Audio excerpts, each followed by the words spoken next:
전능하지 않는 그곳에서 나주를 찬양하리라.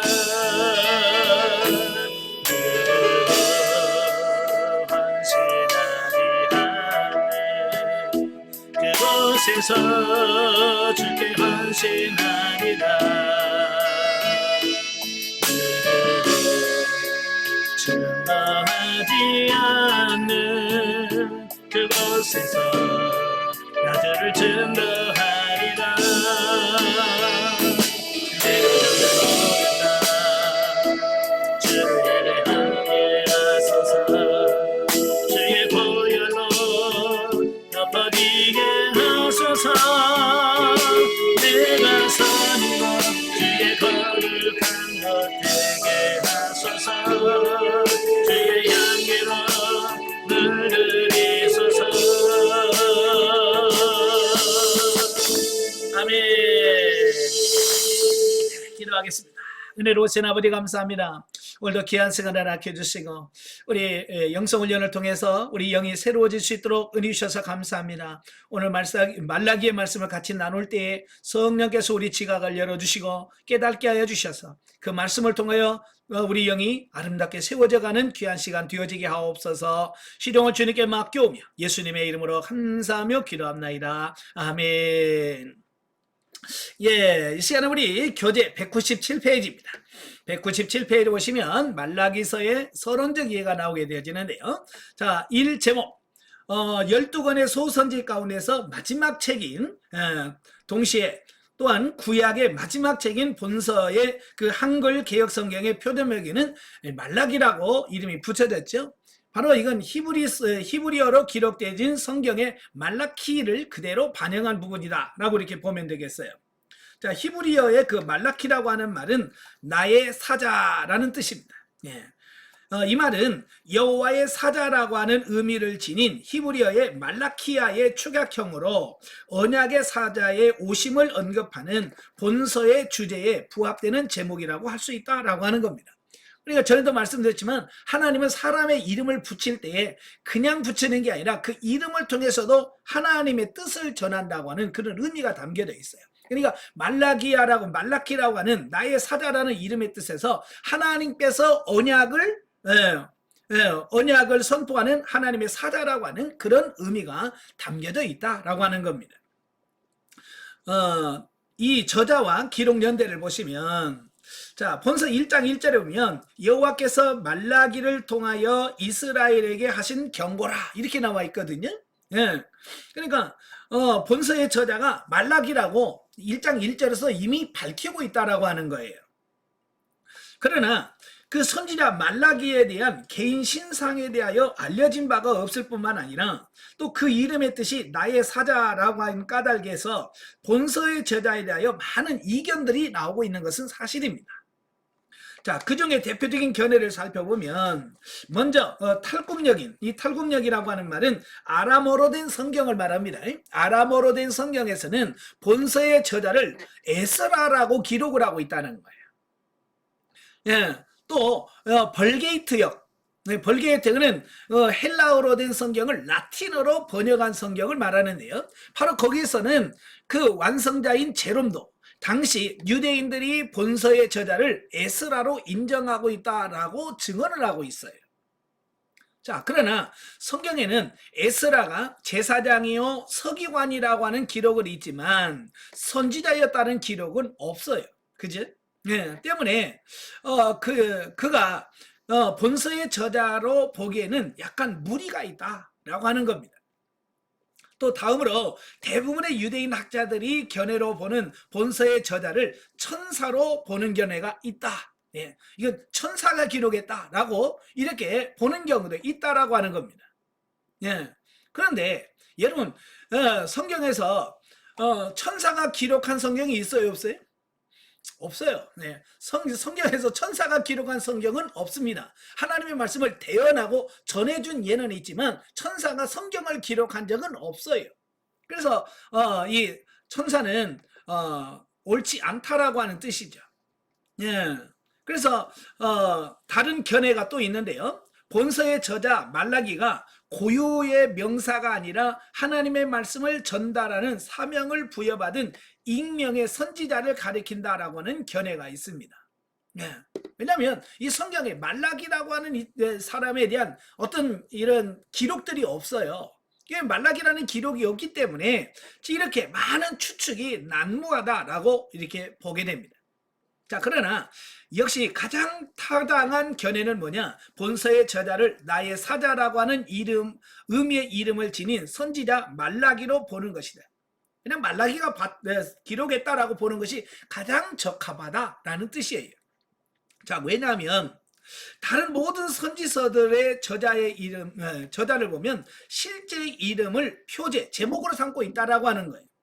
그죠? 예, 소선지를 보면 요엘 있으면 요엘서, 아모스가 쓰면 아모스서, 하박국 있으면 하박국서 이렇게 돼 있잖아요. 이게 모든 소선지들을 보면 다 저자가 있다라고 해요. 예, 저자의 이름으로 제목이 붙여졌다는 거예요.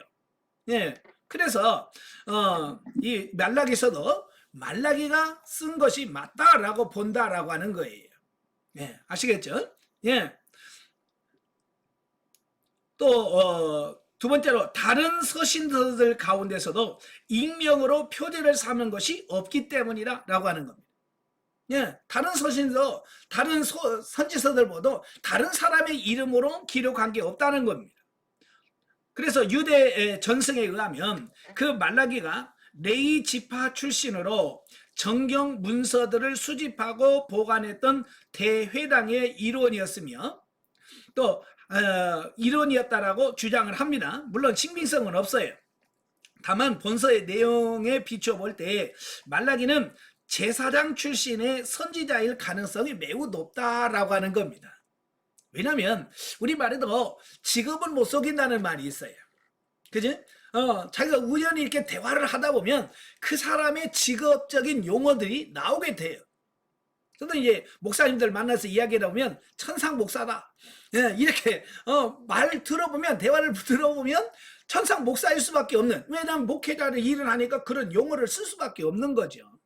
그러니까 이 말라기도 그 내용들을 쭉 보다 보면 전체 흐름의 맥락에서 보면 이건 제사장 출신으로서만 표현할 수 있는 이런 억양이라든지 이런 느낌들이 나온다는 거예요. 그래서 아마 말라기는 제사장 출신이었을 것이다 라고 우리가 추정을 할 수 있습니다.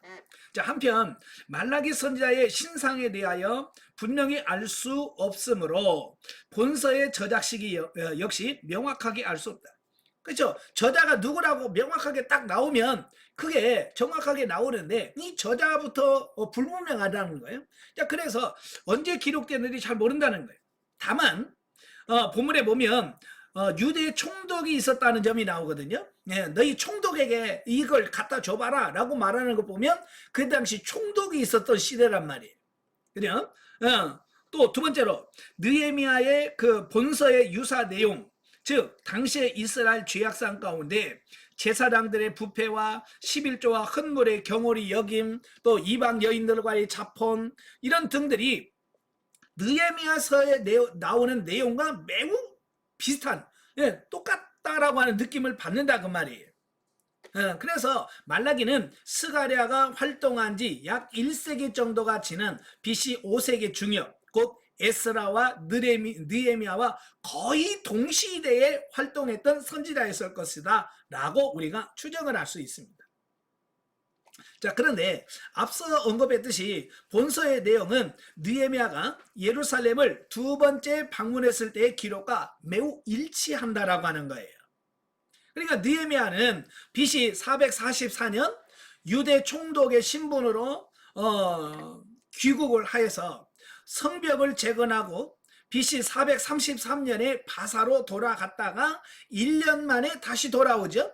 BC 432년에 다시 돌아와요.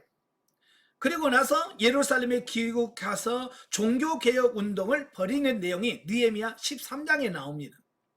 따라서 본서는 BC 432년경에 기록될 가능성이 크다라고 하는 겁니다.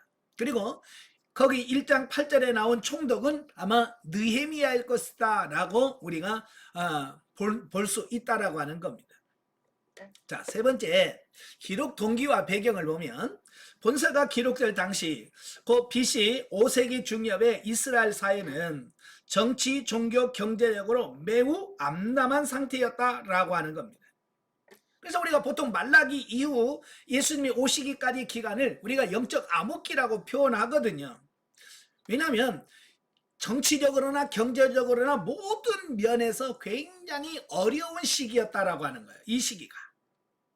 자, 정치적으로 보면 이스라엘은요, 바사 제국의 식민지로서 비록 어느 정도의 자치권이 허락되었고 심한 압제 상태는 아니라 할지라도 주권 없는 식민지 백성으로서 바사 제국의 각종 세금을 바치며 비참한 삶을 살고 있었다라고 하는 겁니다.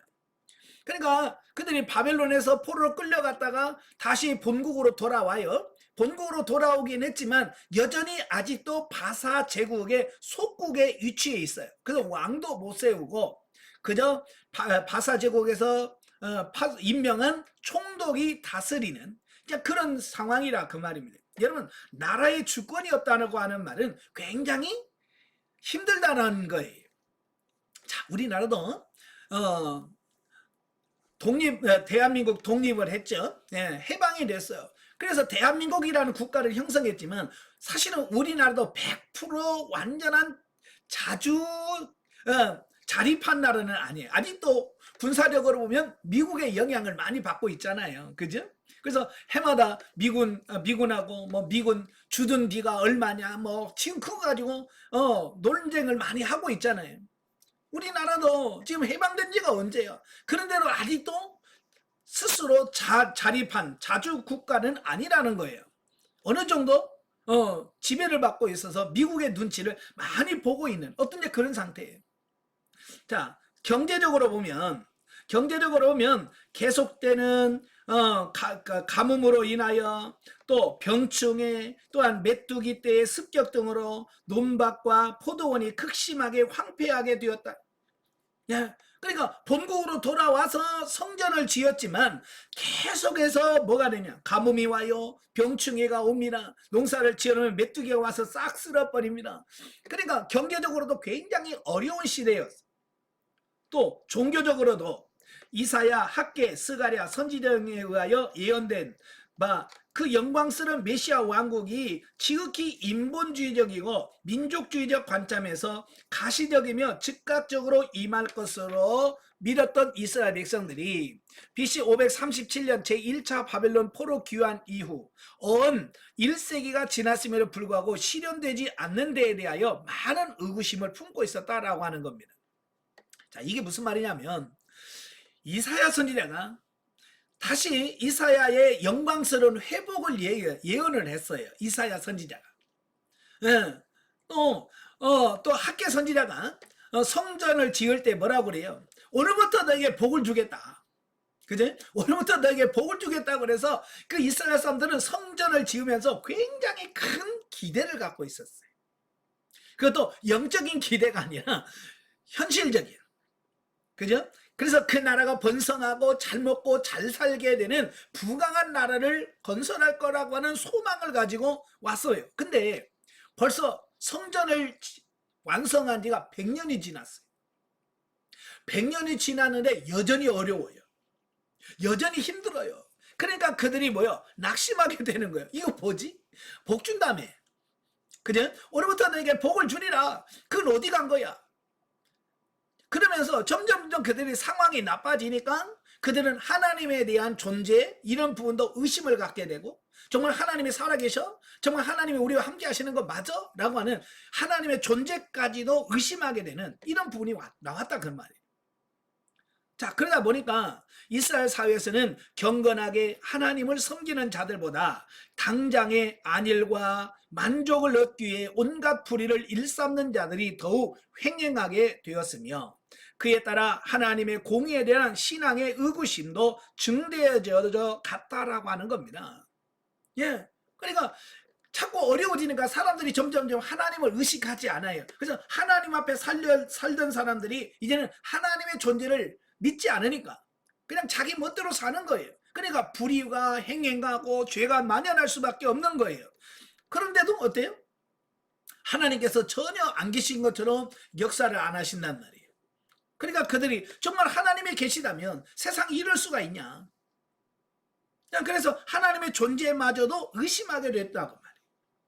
자, 특히 백성들의 신앙을 올바로 지도해야 할 제사장들이 성전 제사를 드리기 위하여 백성들이 가져오는 좋은 제물로 자기들의 배를 채우고 흠 있고 병든 제물을 바침으로써 하나님의 거룩한 제단을 더럽히는 등의 죄악을 일삼았고, 이로써 성전은 선민 이스라엘의 신앙과 생활의 중심이 아니라 오히려 죄악의 온성이 되고 있었다라고 하는 겁니다.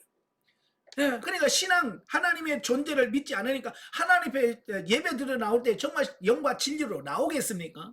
형식적인 예배가 되어지겠죠. 그죠? 그러다 보니까 점점 예배가 타락하게 돼요. 그래서 성전이 제 기능을 발휘하지 못하게 된다고 말이에요.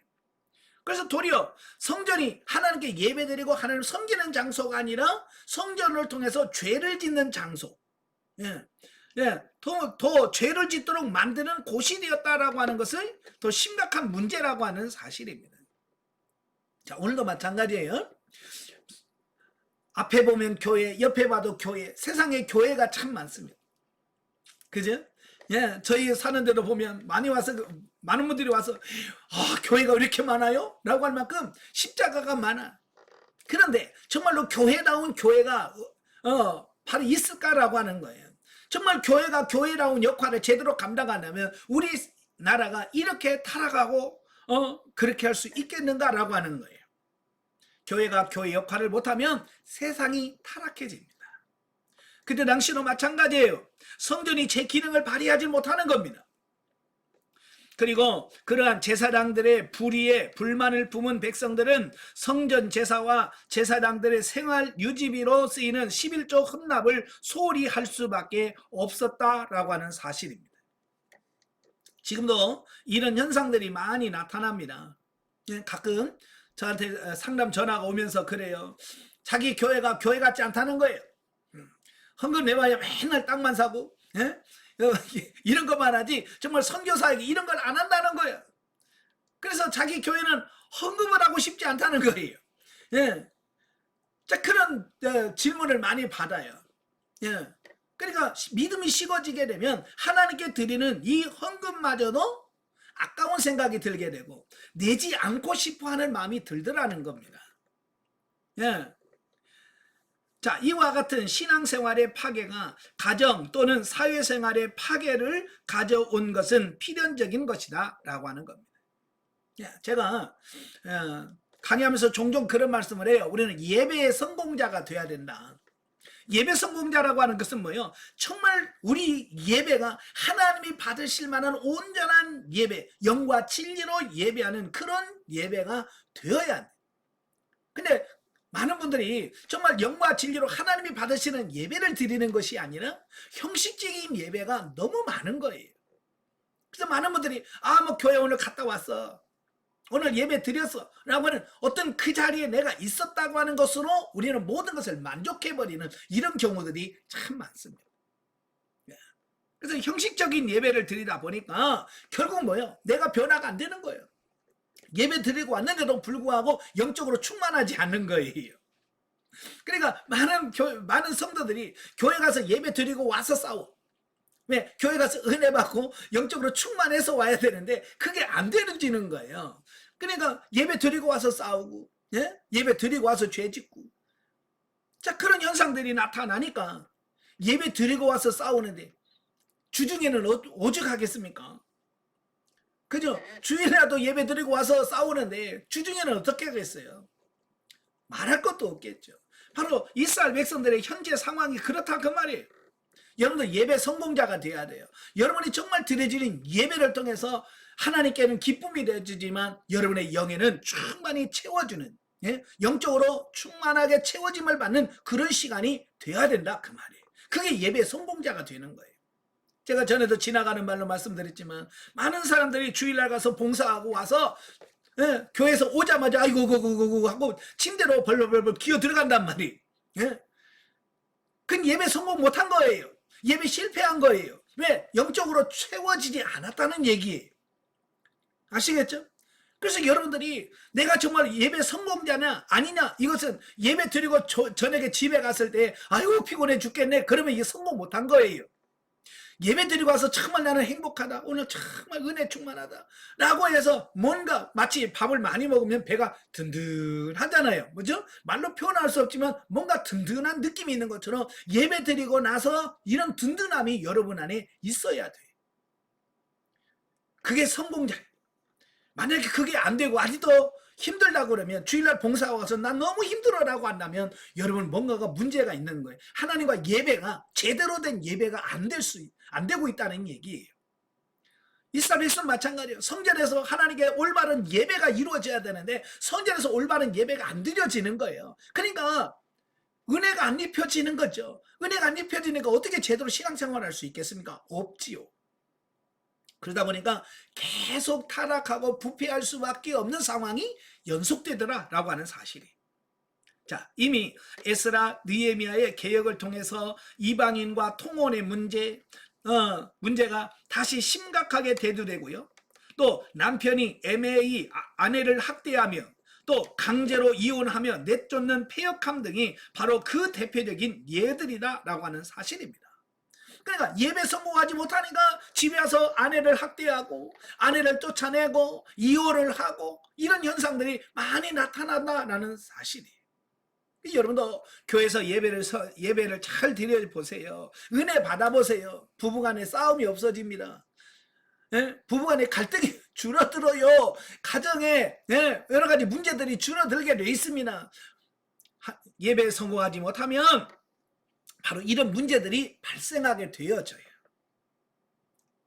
자, 그래서 말라기 선지자는 즉각적으로 메시아 왕국이 임하지 않는 데 대하여 회의하고 타락해가는 백성들에게 구약시대 내내 수많은 선지자를 통하여 예언하신 바 언약의 사자 곧 메시아가 예언 그대로 필히 도래하실 것이라는 것과 또 그날에 악인들의 멸망의 심판을 면치 못할 것이며 오직 의인들만이 영광스러운 메시아 왕국의 지복을 누릴 수 있다라고 하는 말씀을 설파하고 있다라고 하는 겁니다. 그러니까 이 설교라고 하는 것은요, 이 설교라고 하는 것은 그 당시 그 교회의 상황을 이야기해 주고 있는 거예요. 그러니까 예를 들어서 이런 거예요. 여러분의 담임 목사님이 계속 강대상에서 주일마다 사랑을 얘기한다는 말은 무슨 말이겠어요? 예, 여러분의 교회에 사랑이 부족하다는 얘기예요. 그죠? 용서라고 하는 말은 교회 내 용서가 부족하다는 것을 말씀하는 거예요. 그러니까 그 담임 목사님의 설교 패턴, 요즘에 뭘 자꾸 말씀하시는가를 잘 보면 그 교회의 영적인 상태가 나오는 겁니다. 바로 이 말라기가 이런 내용들을 선포할 수밖에 없었던 부분은 그때 당시의 상황이 그렇기 때문에 그런 설교가 나온다라고 하는 말씀이에요. 자, 이로써 당장 눈앞의 현실에 집착해서 인본주의적으로 살 것이 아니라 먼저 신정국가의 중심인 성전 기능의 활성화를 위하여 그 최소 경비인 11조 납부에 힘쓸 것이며 또 오직 공의와 선행으로 여호와 신앙을 회복하며 장차 필히 도래할 메시아 왕국에서 영광스러운 복을 누리도록 촉구하고자 본서를 기록했다라고 하는 겁니다. 자, 여기서 말라기 선지자가 이 11조 납부를 굉장히 강조를 하죠. 예, 너희는 하나님의 것을 도둑질했다. 그러면서 11조를 내라. 왜 안 내냐라고 말하죠. 자, 아까도 말씀드렸지만 왜 사람들이 왜 11조를 안 내겠습니까? 믿음이 좋아지는데, 신앙이 성장하는데 11조를 안 내겠어요? 아니에요. 믿음이 떨어지고 신앙이 식어지니까 그들이 안 내는 거 아니겠습니까? 그죠? 11조를 안 내니까 또 그 11조 때문에 제사장들이 제 역할을 감당하지 못하죠. 그러니까 이 11조를 내지 않음으로 인하여 계속 반복되어진 타락한 생활이 유지될 수밖에 없다는 거예요. 그래서 그 고리를 끊기 위해서 뭐냐? 바로 11조를 내어야 그 악순환의 고리가 끊어진다라고 하는 것을 말씀해 주고 있습니다. 네. 자, 이 부분은 다시 본문으로 들어가서 다시 설명을 할 거니까요. 자, 네 번째, 말라기서의 특징을 보시면 자, 첫째, 다른 선지서들이 예배 의식의 내적인 면을 주로 강조한 것과는 달리 말라기는 외적 규례의 철저한 준수도 강조되고 있다라고 하는 겁니다. 예. 그러니까 이 말라기에서 보면 그들의 외적인 외형적인 부분을 강조를 합니다. 보통 이제 미가서라든지 이런 데 보면, 예? 내가 하나님이 원하는 것은 제사가 아니고 인애를 원하고, 예? 하나님은 이미 너희 드리는 그 양과 염소의 피에 배불렀다 이런 이야기를 하거든요. 그죠? 그런데 이 말라기서는 그 정도가 아니라 이제 아예 외형적인 부분, 예, 외형적인 부분까지도 말씀을 하고 있다라고 하는 겁니다. 이건 뭘 말하냐면 그 말라기 시대의 그 영적인 타락상, 그 이스라엘 백성들의 타락상이 얼마나 심각한 것이냐라고 하는 부분입니다. 그러니까 미가서라든지 그 전에 이사야 선지자 뭐 마당만 밟는다 이런 건 뭐냐면 그들은 11조 다 했어요. 예, 외형적으로 정말로 순결하고 깨끗한 짐승을 잡아서 하나님께 예물로 드렸어요. 그러니까 외형적으로는 아무 문제가 없었어요. 단지 내면적인 문제였거든요. 그런데 이 말라기 시대는 내면도 문제지만 외형적인 것도 문제였어요. 그래서 하나님께 제사 드리는 걸 보면 뭐라고 돼 있어요? 저는 거, 병든 거, 비루 먹은 거, 눈 먼 거. 예, 이건 하나님께 제물로 드려서는 안 되는 것들이에요. 그러니까 그런 걸 드릴 정도 됐다면 얼마나 영적으로 타락했는가. 이걸 보여주는 거예요. 외형적인 부분도 완전히 무너졌다는 거예요. 자, 두 번째로 분명한 주제를 직설적으로 표현하고 있으며 특히 논쟁 형식의 문답식 대화체로 엮어나가고 있다라고 하는 겁니다. 그러니까 이 본문을 보면 굉장히 사실적이고 아주 강렬한 표현들이 많이 있습니다. 예? 차라리 성전문을 닫았으면 좋겠다. 그죠? 또 2장에는 뭐라고 그래? 희생 제물에 똥을 얼굴에다 쳐 발라버리겠다. 이런 아주 일상 다른 성경에서 찾아볼 수 없는 이런 표현들이 나와요. 왜 그럴까? 이렇게 강력하게 표현하지 않으면 그들이 끔찍도 안 할. 그냥 이런 표현을 해야만 겨우 관심을 가질 만큼 그 시대가 완전히 영적으로 타락해 있다. 이걸 말씀해주고 있는 거예요. 그러니까 이런 거요. 설교 강단에서의 메시지가 세다는 얘기는 결국 성도들의 마음이 강팍하다는 얘기를 하고 있는 거예요. 그러니까 예전에 목사님이 강대상에서 설교하면서 막 욕을 막 했잖아요. 쌍욕을 했잖아요. 그죠? 예. 그건 뭘 말하냐면 그 시대의 사람들의 마음이 얼마나 강팍했으면 그렇게 해서 그 강함을 깨트릴 수밖에 없는 어떤 특수 상황인 거예요. 그죠? 예. 여러분도 마음이 부드러워서 하나님의 말씀을 부드럽게 받을 수 있는 우리가 되어야 될 줄로 믿습니다. 그 다음에 세 번째로 엘리야 곧 세례 요한의 출현을 예언함으로써 신구약의 가교 역할을 하고 있다라고 하는 겁니다. 예. 거기서 보면 엘리야가 다시 나오리라. 그 엘리야가 누구냐? 바로 세례 요한이거든요. 그러니까 이 말라기에서는 세례 요한의 출현을 예언하고 있다는 겁니다. 또 네 번째로 인간의 거듭된 범죄에도 불구하고 태초부터 종말까지 한순간의 단절도 없이 계속적으로 구속사를 전개하시는 하나님에 대한 신뢰와 소망이 두드러지게 나타난다라는 겁니다. 다섯 번째, 가정의 정결을 매우 강조하고 있다라고 하는 겁니다. 예, 가정이 그래서 이혼이라든지 이런 부분에서 굉장히 강력하게 말씀을 하고 있습니다. 자, 우리 말해도 가화만사성이라는 말이 있잖아요. 예, 가정이 평안하고 그래야 만사가 평화롭다라는 얘기거든요. 이게 가정이 평안하고 가정이 잘 세워져야 돼요. 여러분도 마찬가지죠. 여러분의 가정이 평안할 때 어때요? 내가 기도할 때도 평안하고 봉사할 때도 평안한 거예요.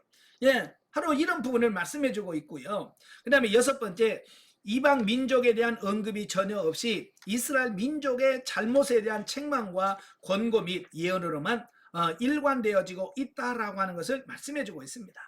그러니까 이 말은 무슨 말이냐면 말라기 선지자는 이스라엘 너희들이 먼저 변화된다라는 얘기예요. 이 말을 오늘날에 우리에게 접목한다면 교회가 먼저 변화되어야 된다. 우리 예수 믿는 여러분, 우리 자신들이 먼저 변화된다라고 하는 말씀을 하고 있는 거예요. 자, 넘겨서 202페이지에 보시면 신학적 이해를 보도록 하겠습니다. 자, 1. 말라기서의 그리스도.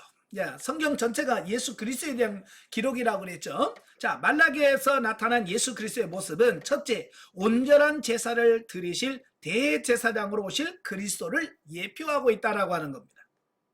자, 말라기 선자는 제사장들이 하나님과 레위 사이의 언약을 지키기는커녕 가식적인 제사로 하나님의 이름을 멸시하며 백성들에게 잘못된 길을 가르치는 것을 책망하면서 하나님께서 전 세계의 모든 민족들이 드리는 깨끗한 제물의 예배를 받으시는 날이 도래할 것이라고 예언을 하고 있다라고 하는 겁니다.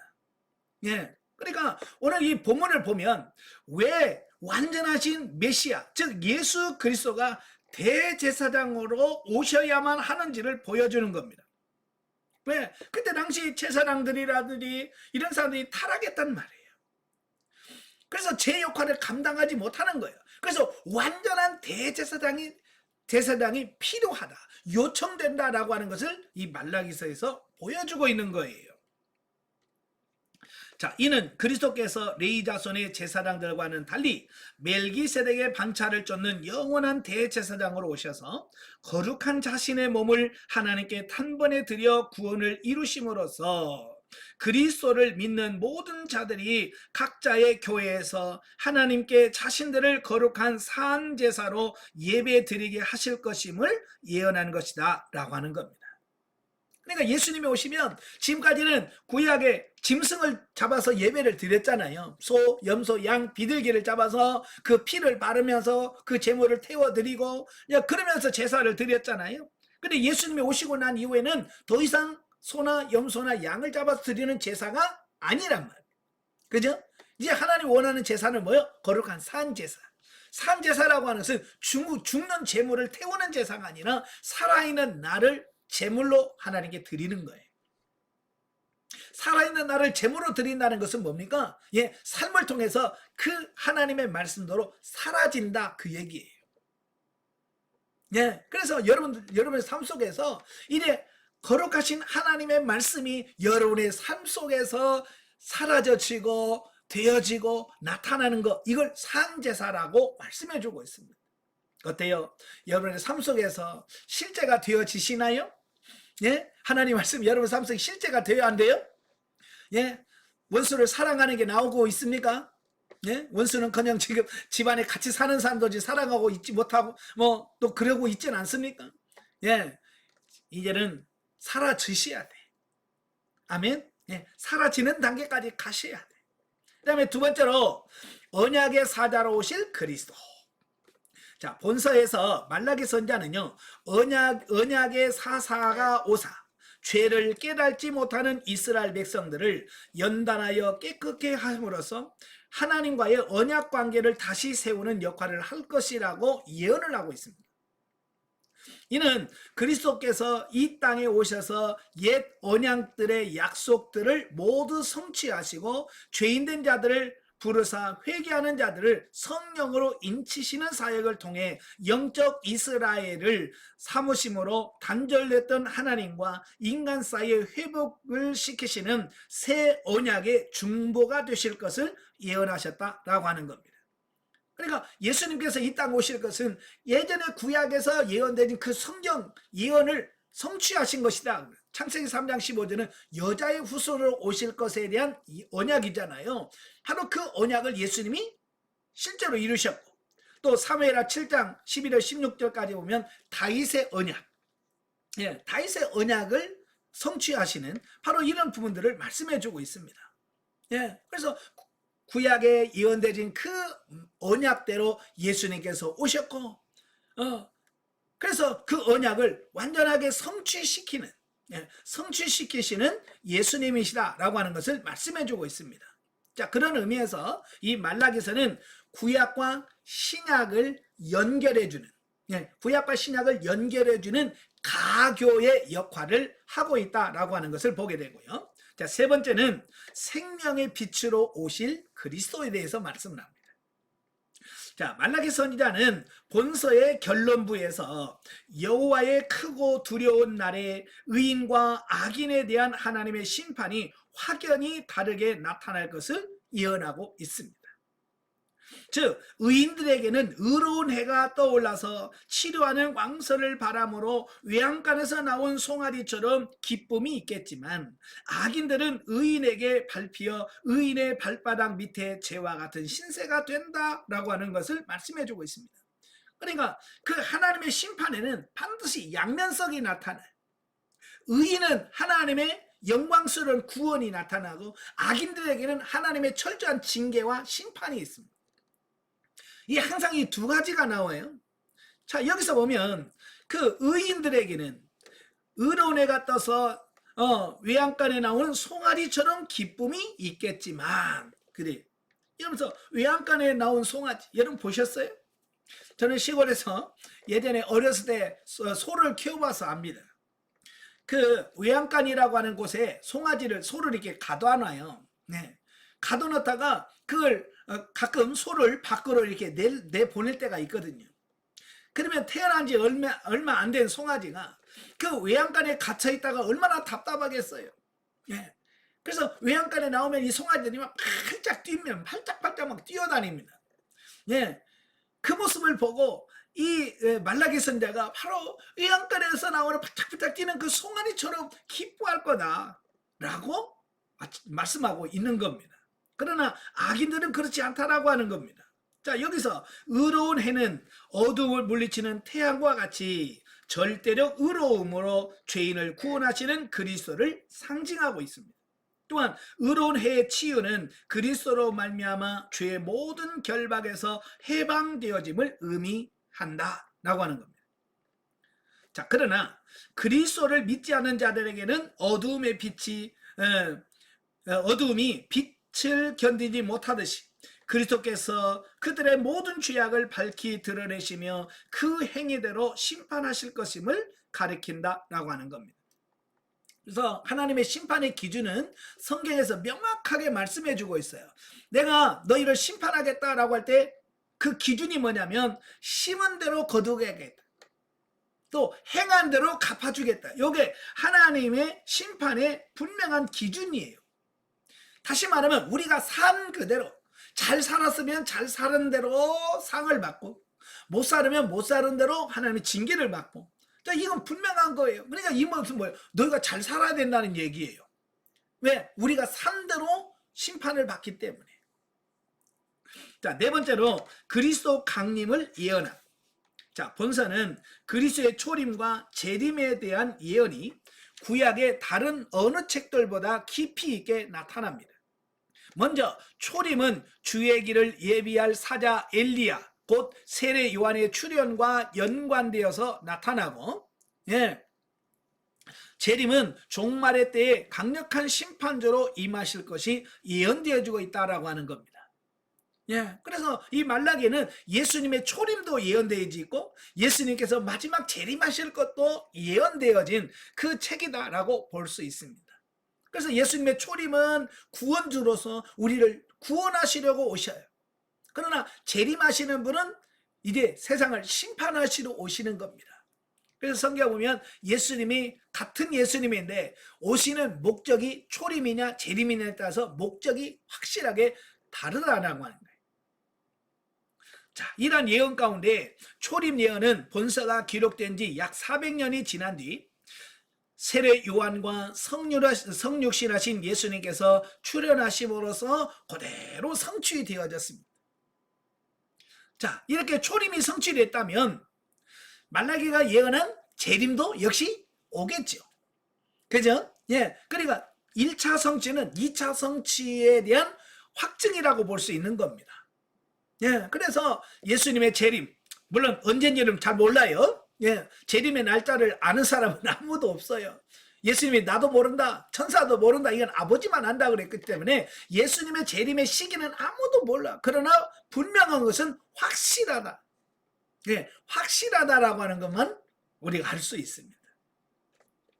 자, 두 번째 말라기서의 주제들. 자, 영적 무감각과 신앙적 회의에 빠져 있는 하나님의 백성들을 새롭게 각성시키고 회개케 하며 도래할 메시아 왕국에 대한 분명한 소명과 확신을 심어주면 물론 만세대의 성도들로 하여금 하나님 나라의 시민으로서 부끄러움이 없는 삶을 살도록 권면하기 위하여 기록된 본서는 다음과 같은 주례들을 보여준다.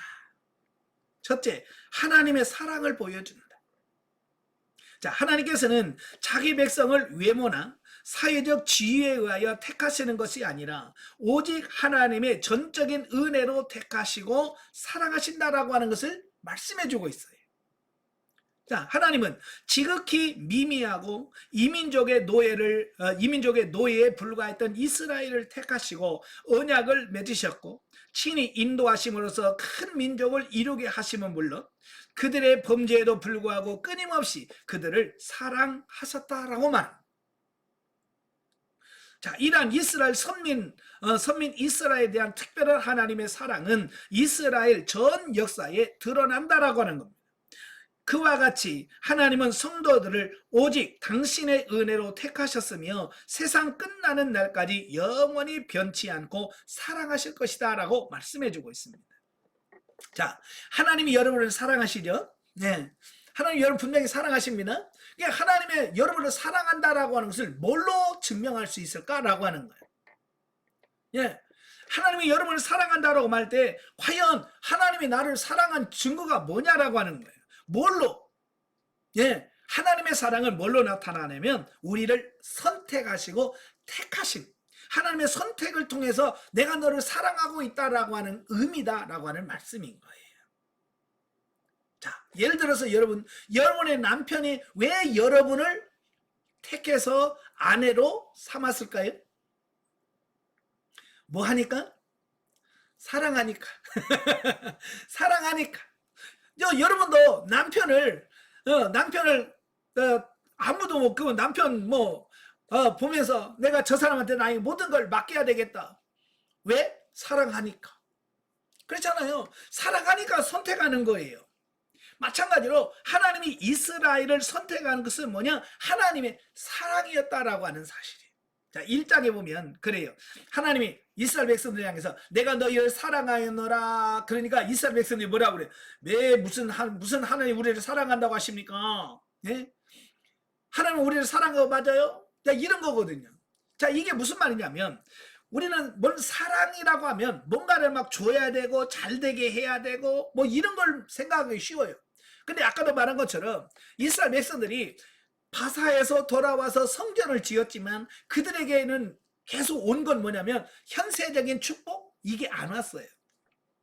계속 고난과 핍박이 왔고요. 여러 가지 문제만 왔어요. 그러니까 하나님이 정말 나를 사랑한다면 정말 이게 맞아? 라고 하는 거예요. 예, 저도 이제 영성훈련 받은 지 얼마 안 돼서 제가 이제 하나님께 하루에 6시간씩 기도할 때 하나님께서 방언을 주시고 방언을 통역하는 방언 통역을 주셨어요. 방언 통역을 주시는데 그 방언 통역 가운데 계속 하나님께서 말씀하시는 게 뭐냐면 내가 너를 사랑하노라. 사랑하노라. 내가 너를 사랑하노라. 아니, 방언만 했다 그러면 그 통역 첫 번째가 사랑하는 아들아. 내가 너를 사랑하노라. 이게 그냥 수식어처럼 그냥 나오는 것들이에요. 그러니까 처음에는요, 그 방언 통역 받고요. 제가 얼마나 눈물 콧물 짜면서 정말 하나님 나 사랑하는 거 맞습니까? 감사합니다. 그러면서 그 나 사랑한다는 그것 때문에 나는 얼마나 기뻐하고 감사하는지 몰라요. 그런데요, 제가 한 달 지나고 2달 지나서 제가 하나님께 한 말이 있어요. 하나님, 뭐 사랑한다면 뭘 줘야 될 거 아니? 사랑한다며요. 하나님 나 사랑한다며 왜 돈을 안 줘요? 하나님 나 사랑한다며 왜 교회 부흥 안 시켜줘요? 사랑한다며 나 왜 건강 안 주고 계속 그렇게 몸이 아파요? 제가 그거 가지고 하나님께 따진 적이 있거든요. 지금 이스라엘 백성들이 그런 거예요. 하나님이 내가 너를 사랑한다. 그래. 뭘 사랑해요? 그럼 돈도 안 주고, 뭐도 안 주고, 뭐도 안 주면서 뭐 사랑한다고 말로만 하십니까? 이제 그 얘기거든요. 이 사람들은 뭔가 이렇게 뭔가를 보여주는 게 있어야 확증을 가질 수 있는데 그러니까 이런 거죠. 남편이 여러분들에게 사랑한다라고 했을 때 뭐 다이아 반지를 하나 준다든지, 예? 꽃다발이라도 한 다발 주면서 사랑한다 그러면 어머머머 그럴 텐데, 아무것도 안 주고 사랑한다 그러면 또 뭘 시켜 먹으려고 뭘 또 부려 먹으려고 이제 이렇게 생각한다 그 말이에요. 그러니까 이스라엘 백성들도 하나님이 계속 환난을 주고 고난을 주면서 사랑한다고 하니까, 예, 우리는 그 사람 모르겠다. 자, 그러는 거예요. 그러니까 하나님 뭐라고 하냐면, 야, 내가 너희를 선택한 그 자체가 사랑이었다. 자, 그 얘기를 하고 있는 겁니다. 예. 사실은 하나님이 나를 선택할 만한 우리에게 조건이 뭐가 있습니까? 그렇지 않아요?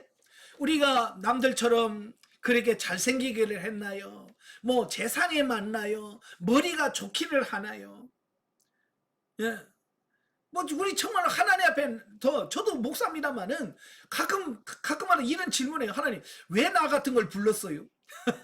왜 나 같은 걸 불렀어요? 뭐 다른 사람들처럼 뭐 특별하게 잘난 것도 없고 똑똑한 것도 없고 뭐 이런 것도 없는 나를 왜 부르셨어요? 그게 뭐냐면 나 같은 죄인을 부르신 그게 뭐냐? 그게 하나님의 사랑이었다라고 하는 사실이에요. 아멘. 그 하나님이 지금 여러분도 선택하셨다는 거예요. 예, 바로 이 말라기에서 하나님이 우리를 선택하신 것은 나를 사랑하기 때문에 선택했다라고 하는 것을 우리에게 말씀해 주고 있습니다. 그러니까 조금 어렵다고 좀 사는 게 좀 힘들다고 하나님 원망하지 마세요. 예, 하나님 여러분을 사랑하시기 때문에 부르신 거예요. 자, 두 번째로 진정한 예배. 하나님께서는 진심으로 드려지는 예물을 기뻐하시고 당신의 이름을 존귀 여기는 자들을 축복하신다라고 하는 겁니다. 하나님을 경외하는 마음이 전혀 없는 형식적인 예배와 예물은 하나님을 기쁘시게 하기는커녕 견딜 수 없는 역겨운 것이 되고 만다라고 하는 것을 말씀해주고 있습니다. 예. 그래서 이사야 1장 11절 17절에 보면 그 이사야 선지자가 백성을 향해서 뭐라고 그래요? 예? 너는 이게 마당만 밟냐?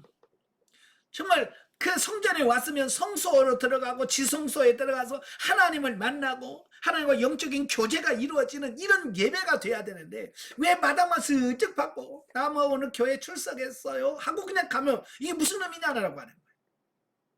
바로 지금 우리가 여러분이 매 주일 또 수요일 금요일 새벽 예배 우리가 수많은 예배를 드리잖아요.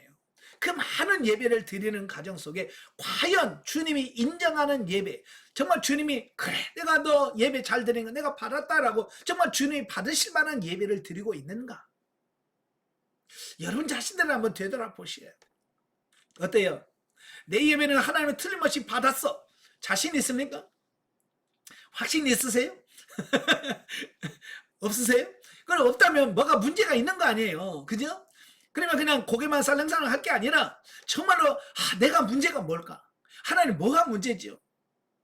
좀 그 문제를 가지고 하나님께 깊이 묵상하면서 찾아가면서 해결하셔야 돼. 그래야지 그런 문제를 해결하지 않고 그냥 가다 보면 되겠지라고 하다 보면 나중에 주님 앞에 섰을 때 너는 평생 예배 드리면서 내 마당만 받고 갔다. 그러면 너는 어떻게 될 거야? 그 다음부터는.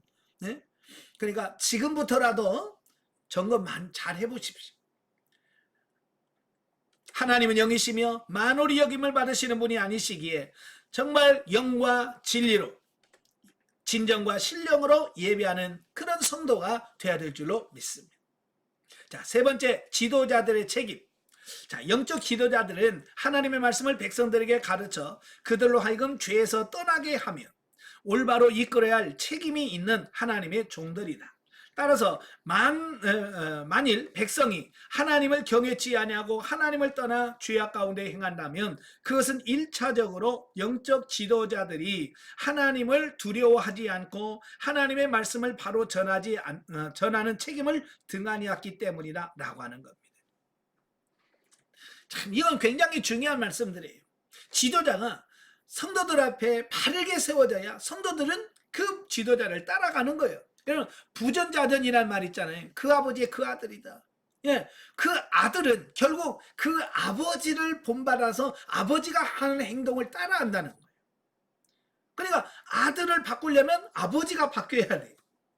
그죠? 그래서 교회를 바꾸려면 누가 바뀌어야 돼요? 예, 아버지, 지도자가 먼저 바뀌어서 그들에게 삶의 모습을 보여주고 본을 보여줬을 때 그게 가능하다라는 사실입니다. 예. 그래서 교회도 마찬가지예요. 성도들은 누구 보고 가겠어요? 예, 목회자 보고 가잖아요. 그죠? 예, 목회자를 보고 아 저렇게 신앙생활 해야 되는구나, 저렇게 믿어야 되는구나, 이렇게 해서 목회자를 보고 가는 거잖아요. 그러니까 지도자가 그래서 중요한 거예요. 예. 집에서도 마찬가지예요. 집에서도 여러분 가정에서 여러분의 가정의 믿음을 끌고 가는 리더자가 있을 거예요. 그건 여러분의 남편이 될 수도 있고, 남편이 그 역할을 못하면 아내가 그 역할을 해줘야 되잖아요. 누군가가 교회에서 신앙의 모범을 보여주는 사람이 있어야 다른 사람들이 그걸 보고 따라갈 거 아닙니까? 그죠? 그래서 여러분의 가정에서는 여러분이 지도자니까 여러분들이 그들에게 좋은 모습을 보여줘야 되잖아요. 그죠? 예배 드리고 와서 집에서 막 꼬래꼬래 막 성질 내고 막 이런 거나 보여준다면 가족들이 뭐라고 하겠어요? 잘한다. 예배 드리고 와서 잘한다. 이렇게 되면 그들에게 영향력을 무슨 영향력을 끼치겠습니까? 그죠? 그래서 우리가 변화된 모습을 잘 보여줘야 그들이 저렇게 기도하는구나, 저렇게 하나님께 묻고 살아야 되는구나, 저렇게 순종해야 되는구나, 저렇게 참아야 되는구나, 이걸 보여줌으로써 그걸 본받을 거 아니에요. 그죠? 그래서 여러분들이 먼저 변화되고 본을 보여주는 그런 삶이 되어야 될 줄로 믿습니다. 자, 네 번째, 언약에 신실하신 하나님. 언약에 신실하신 하나님은 의로운 자에 대한 축복의 약속과 악인에 대한 심판은 반드시 이루시고야 마신다. 여기에 주의 백성된 자들이 약속된 주의 날의 영광과 축복을 바라보며 환난 가운데서도 소망과 용기를 가질 수 있는 근거가 된다. 아멘. 정말 제가 보니 하나님은 정말 우리가 믿을 만한 분이에요. 신뢰할 만한 분이에요. 예. 그래서 우리가 하나님을 절대적으로 신뢰하고 믿고 따라갈 수 있는 여러분들이 되시길 바랍니다. 자, 다섯 번째, 메시아의 강림. 예수 그리스도의 강림은 어느 날 갑자기 이루어지는 것이 아니라 구약 전체를 통해 누누이 예언되어진 구약 전체의 주제라고 할 수 있다. 그래서 구약 성경은 뭐냐면 오실 메시아, 네, 이 땅에 초림하신 예수님에 대하여 말씀하신 것이 구약이에요. 네. 특별히 본서는 예수 그리스도의 강림 이전에 회개의 사역을 감당할 엘리야, 곧 세례 요한의 출현을 예언함으로써 구약의 다른 어떤 책들보다도 가장 분명하고 구체적으로 메시아 강림에 대한 예언함은 물론 그러한 메시아의 강림이 매우 임박했음을 보여주고 있습니다. 그래서 그 예언이 있고 나서 400년 후에 예수님께서 초림을 하심으로써 그 예언이 성취되어지고 있는 거죠. 그와 같이 신약에서 거듭 예언된 그리스도의 재림은 불언간 반드시 성취될 것이다.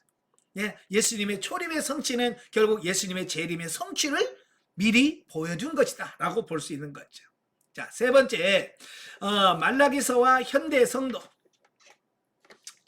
말라기서는 어찌보면 구약 성경에서 거의 마지막에 기록된 성경이라고 우리가 보거든요.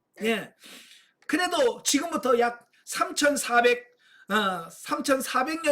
2430년 전이거든요. 그러니까 거의 2500년 전에 기록된 부분이에요. 지금으로 2500년 전에. 그러니까 현대와 얼마나 많은 차이가 있습니까? 그럼에도 불구하고 이 말라기서는 오늘날 우리들에게 주는 메시지가 분명하게 있더라는 거예요. 자, 본서는 가시적이며 즉각적으로 임할 것으로 믿었던 영광된 하나님의 나라의 도래가 늦어지자 이를 회의한 이스라엘 백성들의 불경건한 신앙을 돌이킬 뿐만 아니라 장차 임할 영광된 메시아 나라를 예비케 하기 위하여 기록되었다. 따라서 본서는 BC 5세기에 이스라엘 백성들에게 뿐만 아니라 오늘날 죄악이 관연한 세상에서 그리스도의 재림으로 완성될 하나님의 나라의 도래를 대망하는 현대 성도들에게도 동일한 교훈을 준다라고 하는 겁니다. 네. 그러니까 아까도 말했지만 이 이스라엘 백성들은요, 뭘 기대했냐면 현세적인, 그러니까 세상에서 누릴 수 있는 여러 가지 복된 삶을 꿈을 꾸고 그걸 소망하면서 살았습니다. 그러니까 아까도 말한 것처럼 학개선이다가 오늘부터 내게 복을 주겠다. 그 약속했잖아요.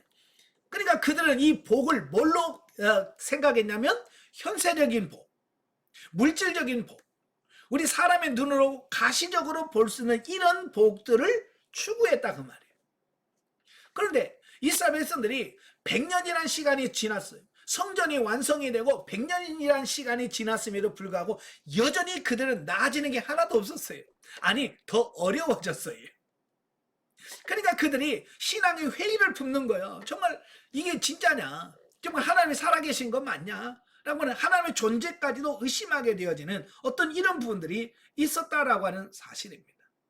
네. 자, 오늘 우리도 마찬가지 영성훈련하면서 많은 분들이 낙심하는 이유가 현세적인 문제가 해결이 안 되면 우리가 의심을 갖게 돼요. 제가 98년도에 처음 영성훈련 받을 때에 저희가 이 훈련을 받는 목회자반만 155명이었어요. 그러니까 목사, 강도사, 전도사, 사모. 그래서 이 155명이 저희 한 반이었어요. 한 클래스가 155명이 처음에 영성훈련을 받기 시작했어요. 그런데요, 1년 되니까 100명이 떨어지고 50명이 남았어요. 근데 그들이 그 떨어져 나가면서 한 말이 그거예요. 1년 안에 그들이 떨어져 나가면서 하는 말이 영성훈련 받아도 되는 게 하나도 없네. 교회도 부흥도 안 되고 문제 해결은 안 되고. 그러니까 이분들이 에이 이거 너무 뭐 영성훈련을 받으면 뭐 복이 와야 되는데 눈에 보이는 가시적인 이런 것들 나타나는 이게 안 나타나니까 그들은 에이 하고 그냥 가버린 거거든요. 바로 이스라엘 백성들이 말라기서의 그런 신앙적 회의가 나타나는 것이 바로 오늘날에 영성훈련 받다가 포기한 것과 똑같은 거예요. 왜? 가시적인 눈에 보이는 이런 복들이 안 오면 많은 사람들이 갈등한다 그 말이에요. 여러분 혹시 영성훈련 받고 나서 여러분의 삶이 안 좋아져도 그렇다고 해서 하나님 여러분 미워하는 거 아니에요. 하나님은 여러분을 훈련하시고 연단하셔서 하나님은 더 깊은 차원으로 여러분을 들어가시려고 훈련하는 과정이지, 여러분 미워서 여러분들을 배척하는 어떤 그런 게 아니라는 거예요. 바로 이스라엘 백성 마찬가지인 거예요. 그 말라기 시대에 그렇게 어려움을 주신 것은 그들을 연단하시고 믿음을 더 강하게 하시고 하나님 말씀과 은혜와 진리 안에 바르게 살도록 하시려는 하나님의 훈련 과정이었던 거예요. 근데 그들은 그걸 하나님의 훈련으로 인식하지 못하고 이건 하나님 우리를 사랑하지 않는 거야, 하나님이 안 계신 거야 라고 하는 결론에 이르렀다는 거예요. 우리도 그런 결론에 이르시면 안 돼요. 결코 물질의 유무, 현상적인 잘될 형통과 불통이냐를 가지고 하나님이 살아계시다 안 계시다, 하나님 미워하신다 사랑하는 요걸로 그걸 가지고 평가하면 안 됩니다. 아시겠죠? 하나님 우리를 사랑한다고 하면서 고난 주실 때가 많아요. 저도 훈련 받으면서 제일 답답했던 게 그런 거거든요. 내가 너를 사랑한다라고 해놓고 육신의 질병을 줘. 그러니까 내가 이해가 되겠어요? 그게 이해가 되냐고요. 우리는 뭘 사랑한다면 아프던 몸도 치료를 해줘야지. 왜 사랑한다라고 말하면서 왜 건강하던 사람이 왜 또 아파? 이게 여러분 이해가 돼요 그게? 그게 이해가 안 되죠. 그러니까 이 가치관의 변화가 되어야지, 이 가치관의 변화가 안 되면 우리도 이스라엘 백성은 똑같이 하나님을 원망하며 불평할 수밖에 없다는 거예요. 여러분 가치관을 바꾸시길 바래요. 예, 자 첫째, 말라기는 오늘날 현대 사회가 직면해 있는 문제들, 즉 정신적 빈곤, 또 불평등한 부의 분배, 또 폭력 등이 우리 자신들의 죄악에서 연유되어진 것들임을 명확하게 보여준다. 오늘날 인간들의 발달된 과학 문명과 물질적 풍요 등이 자신들에게 행복을 가져다 줄 것으로 믿었다. 그러나 인간들은 오히려 그러한 것들의 노예로 전락해버리고 말았다라고 하는 겁니다. 자, 이런 거예요. 많은 사람들이 많은 물질적인 풍요, 물질적인 부가 우리로 하여금 자유롭게 하고 더 행복하게 해줄 거라고 생각했어요. 그죠? 그래서 물질을 쌓아두는 데다 열심을 냈어요. 근데 물질이 풍요하니까 잘 사라지니까 어때요? 정신적으로나 영적으로나 더 피폐해져 가. 죄는 더 많아졌죠. 그죠? 예? 한번 보세요. 무슨 술집은 왜 이렇게 많아져? 예? 타락하는 곳은 얼마나 이렇게 많아져요? 그죠? 왜? 얘 돈 있고 좀 살만하니까. 예, 살만하니까 그런 엉뚱한 삶을 살아가게 되어지는 거거든요. 과학이 발달하면 좋을 줄 알았잖아요. 그죠? 옛날에 비하면 얼마나 좋아요. 예전에 제가 어렸을 때만 해도 다 아궁에다 불 지펴가지고 밥하고 그랬거든요. 그죠? 지금 아마 아궁이 여러분 불 떼서 밥하라고 그러면 여러분 어떡하겠어요? 집사님 권사님들. 예? 아궁이 불 떼서 밥하라면 하겠어요? 그걸 왜 하냐고 그럴 거 아니야. 예. 그렇게 편한 세상임에도 불구하고 여러분 요즘에 행복하다고 하는 사람 누가 있어요? 난 이렇게 편하게 살아서 너무 행복해. 이런 사람 없어요. 또 거기서 또 불평하고 막 그러고 있다 그 말입니다. 이건 뭐냐? 물질이 이제는 신이 되어버리고 과학이 신이 되어버린 어떤 이런 시대에 살고 있어. 그래서 물질주의 또 과학주의 이런 것들이 들어왔다 그 말이에요. 그럴수록 우리는 좀 더 뭐요? 점점 더 어때요? 삶의 행복을 느끼지 못하는 이런 부분이 나타나게 돼요. 이와 같이 인간의 진정한 행복은 세상 가운데서는 찾을 수가 없다라고 하는 거예요. 인간의 행복은 모든 복의 근원이며 인간의 생사화복을 주관하시는 하나님 안에서만 얻을 수 있다라고 하는 겁니다. 따라서 행복을 얻기 원하는 자들 무엇보다도 먼저 하나님과의 바른 관계를 회복하지 않으면 안 됩니다. 예, 복이라고 하는 것은 어디서 오냐? 하나님과의 바른 관계에서 나온다는 거예요. 예, 하나님과 바른 관계에서 관계가 회복되어져야 그 주님께서 주시는 참된 기쁨과 참된 평안이 우리에게 주어지더라 라고 하는 사실이 하나님과 좋은 관계를 맺길 바래요. 자, 그리고 여기에 현대를 살아가는 성도들의 막중한 책임이 있다. 즉 성도들은 말라기 선지자가 불신과 낙담과 절망에 빠졌던 이스라엘 백성들에게 회개를 통한 하나님과의 회복을 선포했듯이 이 세상을 향해 회개의 메시지를 선포하며 사람들이 하나님과 바른 관계 개선을 할 수 있도록 선지자적 사명을 온전히 감당해야 할 것이다. 아멘. 바로 이 사명이 오늘 저와 여러분들에게 주어진 새로운 사명이다라고 하는 거예요.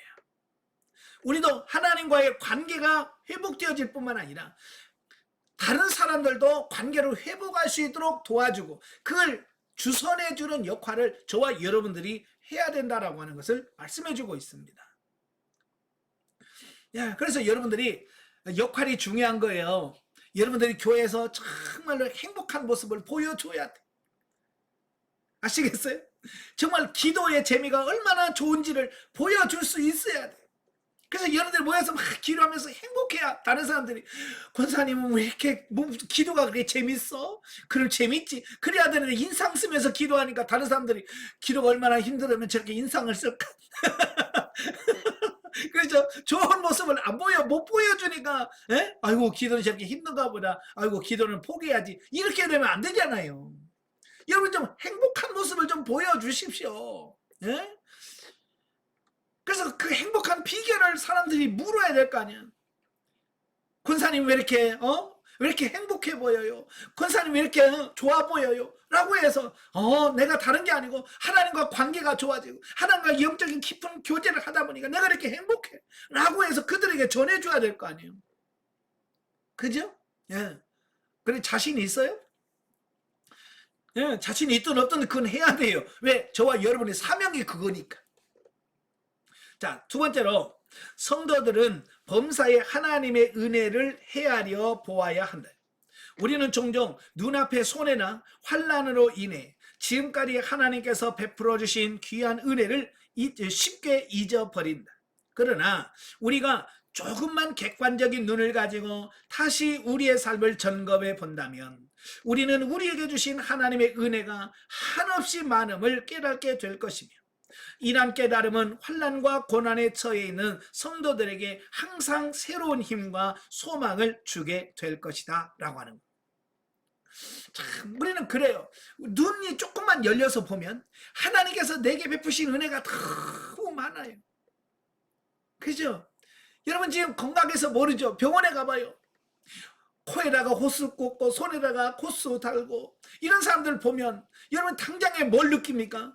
야, 내가 이렇게 건강하다고 하는 이 자체가 너무 감사하잖아요. 우리는 그런 걸 안 보니까, 예? 우리는 건강하게 살면서도 그게 고마운 줄, 그게 감사한 줄 모르면서 산다 그 말이에요. 여러분 눈을 열어서 한번 보게 하나님께 기도해 보세요. 하나님 내 눈을 열어 보게 하옵소서. 그래서 눈이 열려서 보면 정말 하나님이 여러분에게 주시는 행복의 메시지들이 얼마나 많은지 모릅니다. 예, 아시겠죠? 예, 영의 눈만 열려면 새로운 게 보여요. 여러분 사도행전 7장에 보면 스데반 집사님, 그가 복음을 전하다가 사내들은 고기에서 재판을 받다가 결국은 돌에 맞아 죽어요. 여러분 돌에 맞으면서 얼마나 고통스러울까요? 그죠? 그 돌에 맞아 죽으면서도 그가 하늘을 바라보니까 눈이 열려졌어요. 눈이 열려서 하늘을 바라보니까 뭐예요? 주님이 스데반 집사를 맞으려고 서서 기다리는 모습이 보여지는 겁니다. 그러니까 그 돌에 맞으면서 그 고통을 싹 잊어버리고 뭐예요? 그의 얼굴이 천사처럼 변하네. 자, 그런 걸 보면서 야, 눈이 열려야만 되는구나. 그러니까 그는 돌에 맞아 죽으면서도 그 얼굴이 천사처럼 빛을 발하고 기쁨 가운데 순교를 하자. 눈이 열려지셔야 돼. 아멘. 예, 고난 중에서도 하나님의 은혜를 바라볼 수 있는 이런 눈이 열려지셔야 돼.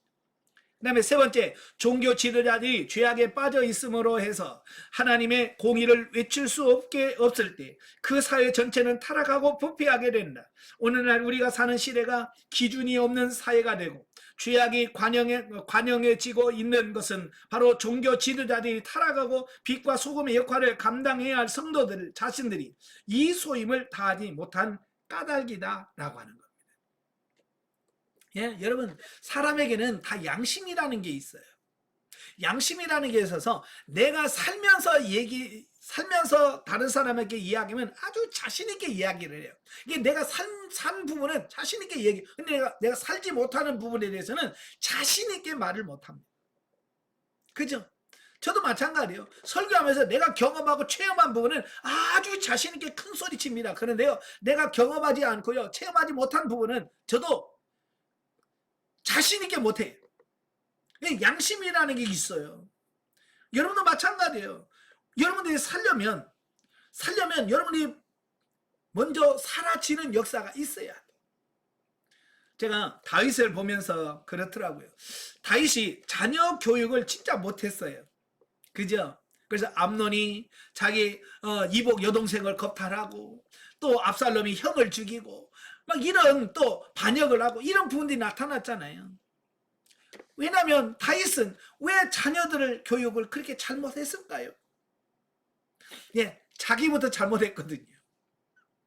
자기부터 밧세바를 범하는 그 이후에는 양심이 자녀들에게 뭐라고 하려고 해도 이 양심에서 니도 못하는 것이 그잖아요. 양심이 여기서 너도 남의 아내 우리아를 죽이면서 내 아내를 빼앗으면서 너도 못하는 것이 다른 자녀들에게 뭐 하겠냐 라고 하는 어떤 그런 부분이 양심의 가책을 받아서 다윗은 자식들에게 바른 교육을 시키지 못해요. 그래서 우리가 이 산다라고 하는 게 얼마나 중요한가. 예, 여러분들이 정말 잘 살면서 자신 있게 외칠 수 있는 여러분 되시길 바라요. 자, 네 번째, 온전한 11조는 그것을 바치는 성도들이 하나님의 청지기임과 우리의 모든 소유가 하나님의 것임을 인정하는 증표이다. 따라서 성도들은 마땅히 11조를 구별하여 하나님께 드려야 하며 나아가 매일 하나님의 제단에 드려지는 거룩한 산 제물로 자신을 드려야 한다라고 하는 겁니다. 그러니까 우리가 믿음이라고 하는 것은 입으로 하나님께 고백하는 거잖아요. 내가 하나님을 믿습니다 라고 하는 건데요, 이 11조 같은 경우는 입으로 고백하는 것이 아니라 내가 물질을 드리는 행위로서 내 믿음을 고백하는 겁니다. 모든 것이 하나님께서 주신 겁니다 라고 하는 것이 말이 아니라 이 11조를 드리는 행위로서 고백하는 거예요. 예. 그래서 11조를 드린다는 이야기는 믿음이 있다는 얘기고 11조를 안 드린다는 얘기는 믿음이 없다는 것과 같은 거예요. 그래서 여러분들이 꼭 우리가 11조 하면 또 돈 얘기하시네. 이 돈과 연결시키지 마시고요. 11조는 여러분의 믿음이다 라고 하는 거 꼭 기억하시면 좋겠습니다. 다섯 번째, 악인과 의인이 구분되어지는 최후 심판날은 분명히 우리 곁에 찾아온다. 그러나 그날과 그 시에 대한 것은 아버지 하나님만이 아신다. 따라서 성도들은 그날이 언제 임할지에 대하여 집착하기보다는 자신의 삶을 항상 정결하게 유지시킴으로써 믿음으로 온전히 지켜 도적같이 갑자기 임한 그날을 예비하는 지혜로움을 가져야 한다. 예, 하나님께서 왜 그날과 그 시를 안 가르쳐 줬을까요? 예, 항상 깨어 있으라고, 정신 차리고 있으라고, 그런 의미에서 하나님께서는 그날과 그 시를 알려주지 않았어요. 단지 우리가 뭐라고, 내가 다시 오겠다, 예, 반드시 오겠다라고 하는 약속만 주신 거예요. 여러분도 영적으로 깨어있는 여러분 되시길 바랍니다. 자, 209페이지 오시면 구속사적이가 나오는데요. A 구속사. 본서는 구약과 신약을 이어주는 다리 역할을 하고 있다. 본서의 저자 말라기는 주전 430년경의 선지자이며 이때는 포로 귀환 후 약 100년이 지난 시기로 성전 건축과 성곽 수축 등의 공사가 끝나 미력하나마 이스라엘이 국가로서의 외형을 재건하였던 때였다. 예, 그러니까 외형적으로 보면 어엿한 국가의 형태를 다 취하고 있습니다.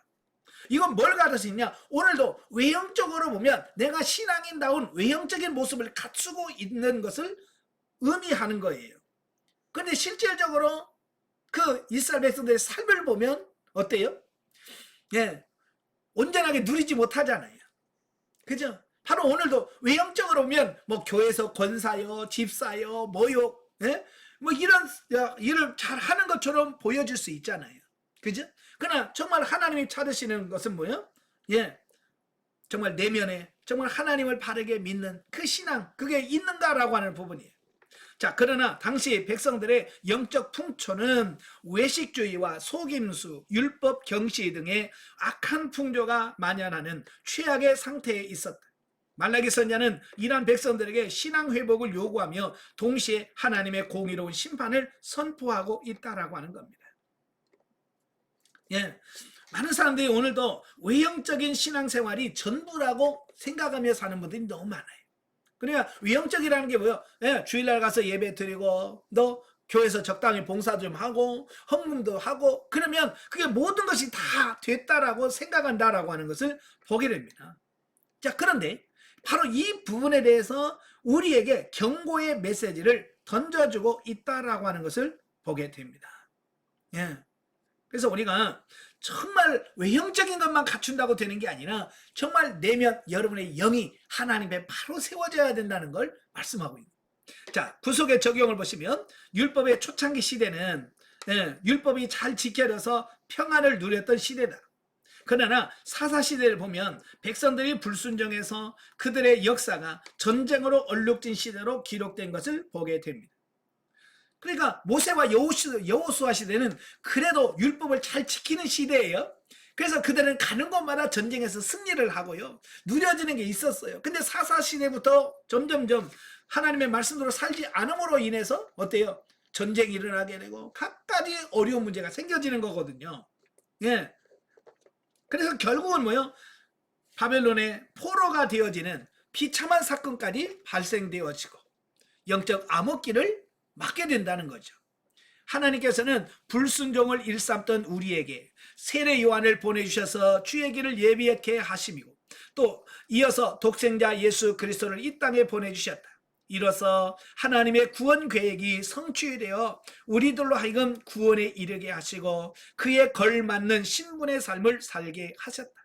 가나안의 안식이 현세 천국에서 이루어지므로 우리가 성숙하고 장성하여 그 안에 들어가면 누릴 수 있다. 하나님께서는 다 이루어 놓으신 것을 소유만 하면 되는 것이다.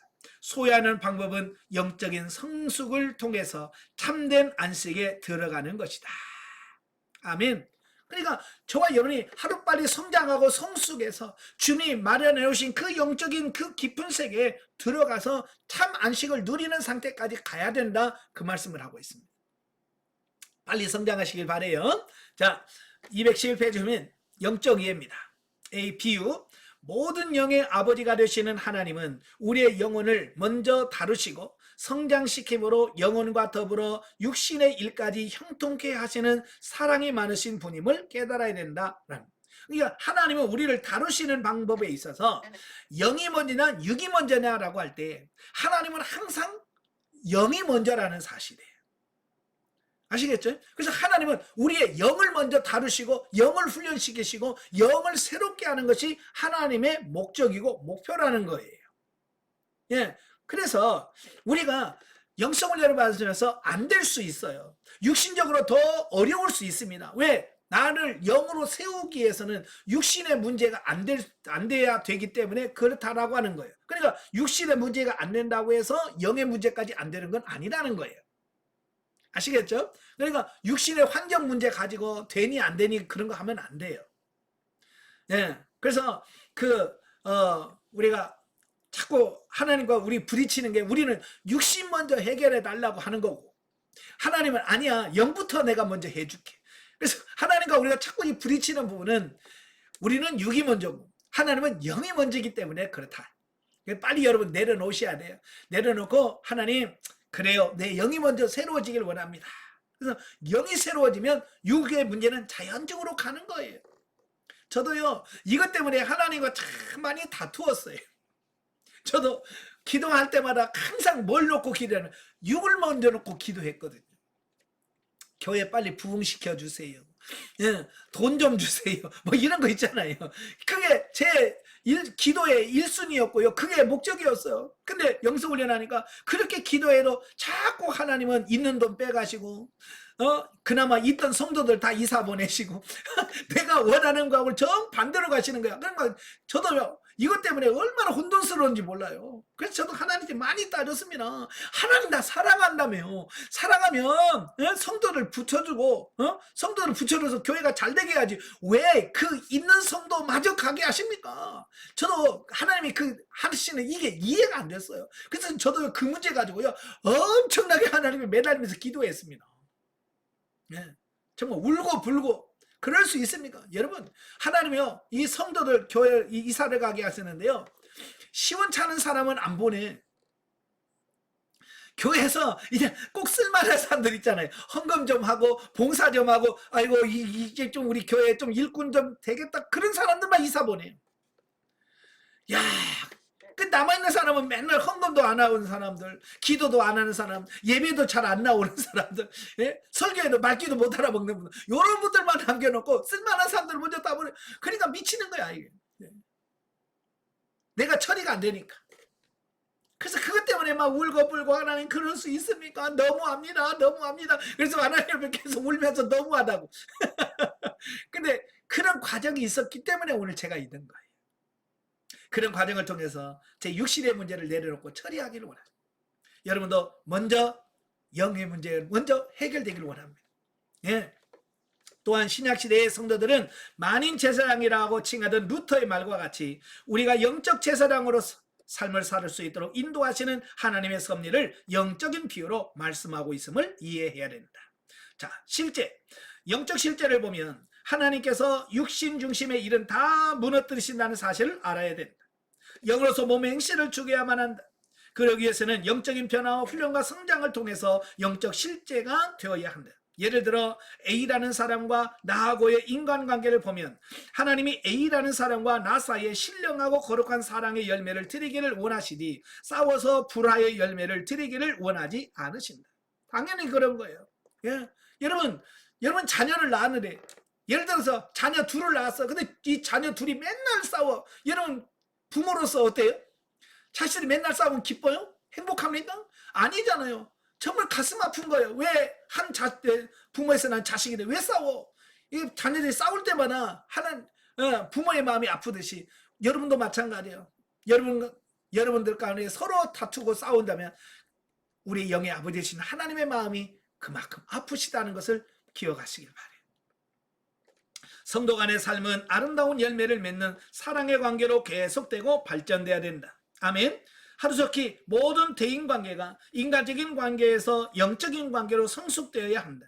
우리는 하나님 앞에 거룩한 제사장으로서 준비되어 말이나 생각이나 마음까지도 흠과 티가 없어야 한다. 믿음의 척도가 높아지면 생각과 마음으로 짓는 죄까지 회개하는 사람이 된다.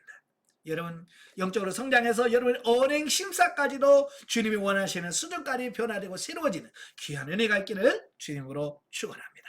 기도하겠습니다. 은혜로우신 아버지, 오늘 말라기를 통해서 우리 자신들의 모습을 한번 되돌아보게 하셔서 감사합니다. 남의 탓이 아니라 내 탓입니다. 나의 잘못이고 우리가 잘못 산 결과인 줄로 압니다. 우리 먼저 변화되게 하시고 우리가 먼저 새로워지는 그런 은혜가 있도록 성령님 도와주시옵소서.